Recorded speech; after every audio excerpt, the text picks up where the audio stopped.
صفحہ نمبر 347، سورت انفال۔ اس کی اہمیت، اس کا انٹروڈکشن اور اس کی فضیلت بیان کرنی ہے۔ سورت انفال، توضیح القرآن، یہ کتاب کا نام ہے توضیح القرآن۔ توضیح القرآن، آسان ترجمہ قرآن تشریحات کے ساتھ، مفتی محمد تقی عثمانی۔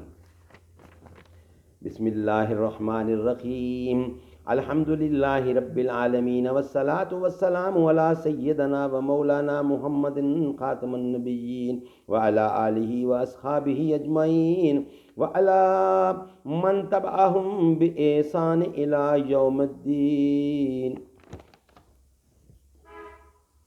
مشکل تھے راستے آسان ہو گئے، دشمن یہ دیکھ کر حیران ہو گئے۔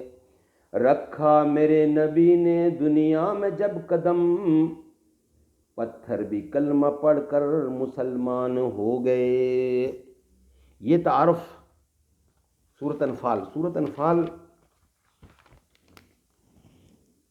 اس میں آیات ہیں 75۔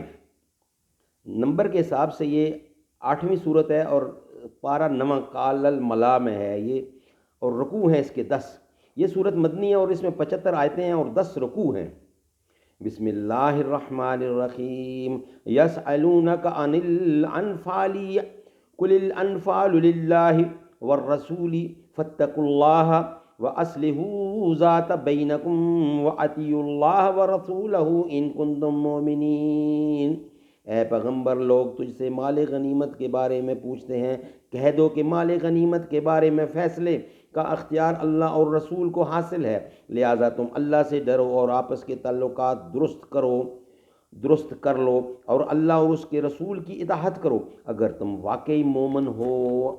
یہ صورت تقریباً سن 2 ہجری کے آس پاس مدینہ منورہ میں نازل ہوئی اور اس کے بیشتر مضامین جنگ بدر اور اس کے واقعات اور مسائل سے متعلق ہیں۔ یہ جنگ اسلام اور کفر کے درمیان پہلے باقاعدہ معرکے کی حیثیت رکھتی ہے، جس میں اللہ تعالیٰ نے مسلمانوں کو فتح مبین عطا فرمائی اور قریش مکہ کو ذلت آمیز شکست سے دوچار کیا۔ چنانچہ اس صورت میں اللہ تعالیٰ نے اپنے انعامات بھی یاد دلائے اور مسلمانوں نے جس جانثاری کے ساتھ یہ جنگ لڑی، اس کی ہمت افزائی کے ساتھ بعض ان کی کمزوریوں کی بھی نشاندہی فرمائی جو اس جنگ میں سامنے آئیں، اور آئندہ کے لیے وہ ہدایات بھی دی گئیں جو ہمیشہ مسلمانوں کی کامیابی اور فتح و نصرت کا سبب بن سکتی ہیں۔ جہاد اور مال غنیمت کی تقسیم کے بہت سے احکام بھی بیان ہوئے ہیں، اور چونکہ جنگ بدر اصل میں کفار مکہ کے ظلم و ستم کے پس منظر میں پیش آئی تھی، اس لیے ان حالات کا بھی ذکر کیا گیا ہے جن میں حضرت صلی اللہ علیہ وسلم کو مکہ مکرمہ سے ہجرت کا حکم ہوا۔ نیز جو مسلمان مکہ مکرمہ میں رہ گئے تھے، ان کے لیے بھی ضروری قرار دیا گیا ہے کہ وہ ہجرت کر کے مدینہ منورہ آ جائیں۔ ہجرت کی وجہ سے میراث کی تقسیم سے متعلق کچھ احکام عارضی طور پر نافذ کیے گئے تھے۔ سورت کے آخر میں اسی وجہ سے میراث کے کچھ مستقل احکام دیے گئے ہیں۔ جنگ بدر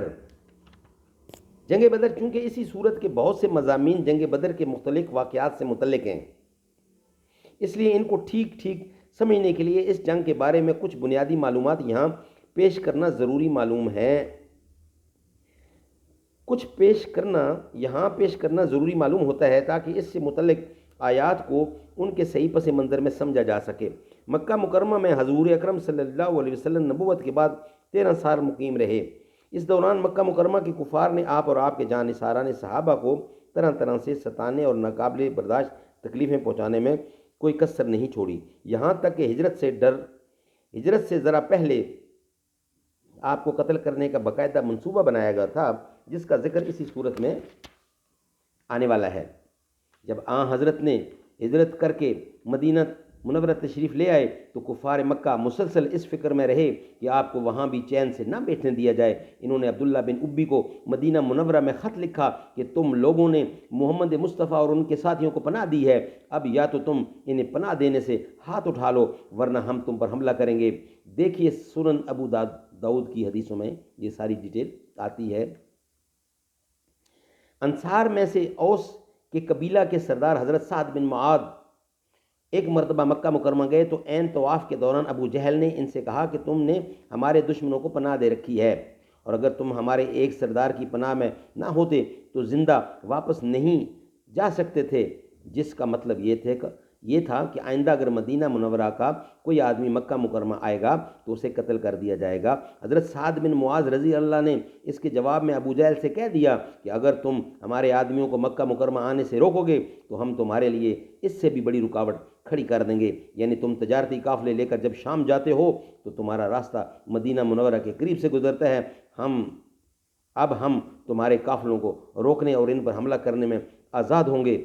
دیکھیے صحیح بخاری میں ڈیٹیل آئی ہے اس کی۔ اس کے بعد کفار مکہ کے کچھ دستے مدینہ منورہ کے آس پاس آئے اور مسلمانوں کے مویشی لوٹ کر لے گئے۔ حالات کے اس پس منظر میں ابو سفیان جو اس وقت کفار مکہ کا سردار تھا، ایک بڑا بھاری تجارتی قافلہ لے کر شام گیا۔ اس قافلے میں مکہ مکرمہ کے ہر مرد و عورت نے سونا چاندی جمع کر کے تجارت میں شرکت کی غرض سے بھیجا تھا۔ یہ قافلہ شام سے 100% نفع کما کر واپس آ رہا تھا۔ یہ قافلہ 1000 اونٹوں پر مشتمل تھا اور 50,000 دینار غنیوں کا سامان لا رہا تھا، اور اس کے ساتھ 40 مسلح افراد اس کی حفاظت پر متعین تھے۔ جب حضرت صلی اللہ علیہ وسلم کو اس قافلے کی واپسی کا پتہ چلا تو حضرت سعد بن معاذ کے چیلنج کے مطابق آپ نے اس قافلے پر حملہ کرنے کا ارادہ فرمایا۔ اس کے لیے باقاعدہ سپاہیوں کی بھرتی کا موقع نہیں تھا، اس لیے وقت پر جتنے صحابہ تیار ہو سکے، ان کی تعداد 313 تھی، کل 70 اونٹ تھے، 2 گھوڑے تھے، 60 زریں تھیں۔ اس مختصر سامان کے ساتھ آپ مدینہ سے نکل پڑے۔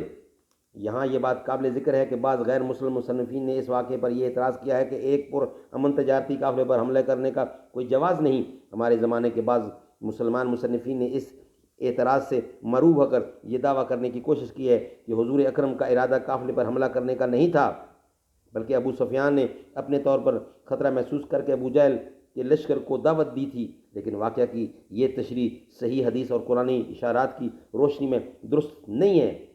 در حقیقت یہ اعتراض اس وقت کے حالات اور اس دور کے سیاسی، دفاعی اور معاشرتی ڈھانچے سے بے خبری پر مبنی ہے۔ پہلی بات تو یہ ہے کہ جو واقعات ہم نے اوپر بیان کی ہیں، ان کی روشنی میں فریقین کے درمیان ایک مسلسل جنگ کی حالت موجود تھی۔ دونوں نے ایک دوسرے کو نہ صرف چیلنج دے رکھا تھا بلکہ کفار کی طرف سے عملی طور پر چھیڑ چھاڑ بھی شروع ہو چکی تھی۔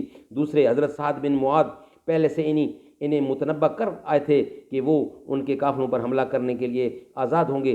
تیسرے، اس دور میں شہری اور فوجی افراد کی کوئی تفریق نہیں ہوتی تھی کہ کسی معاشرے کے تمام بالغ مرد مقاتلہ یعنی لڑنے والے کہلاتے تھے۔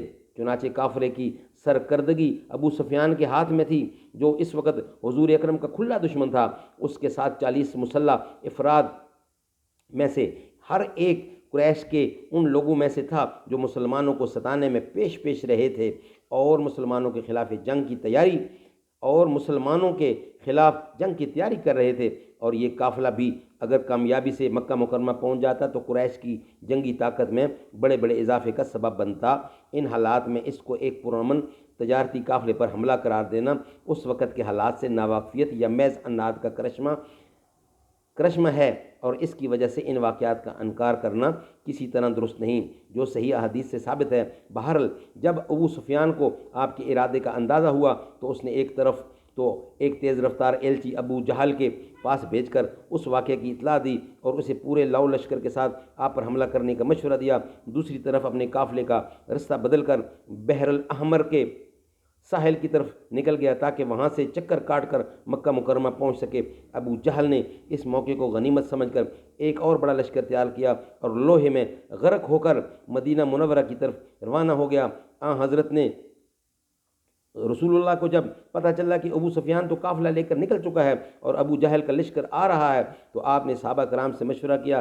سب نے یہی رائے دی کہ اب ابو جہل سے ایک فیصلہ کن معرکہ ہو جانا چاہیے۔ چنانچہ بدر کے مقام پر دونوں لشکروں کا مقابلہ ہوا۔ مسلمانوں کی تعداد اور ساز و سامان ابو جہل کے لشکر کے مقابلے میں کوئی حیثیت نہیں رکھتا تھا، لیکن اللہ تعالیٰ کے فضل و کرم سے مسلمانوں کو شاندار فتح حاصل ہوئی۔ ابو جہل سمیت قریش کے 70 سردار جو مسلمانوں کی دشمنی میں پیش تھے مارے گئے، اور دوسری طرف 70 افراد گرفتار ہوئے اور باقی لوگ میدان سے بھاگ کھڑے ہوئے۔ اللہ تعالیٰ ہمیں عمل کرنے کی توفیق عطا فرمائے۔